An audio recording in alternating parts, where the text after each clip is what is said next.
لا يسأم الإنسان من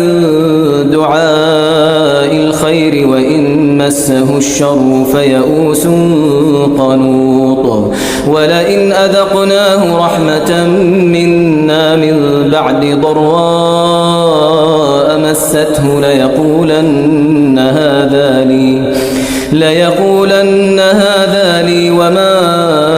أظن الساعة قائمة ولئن رجعت إلى ربي إن لي عنده للحسنى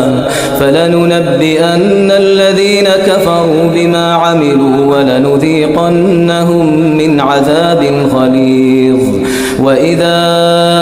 أنعمنا على الإنسان أعرض ونأى بجانبه وإذا مسه الشر فذو دعاء عريض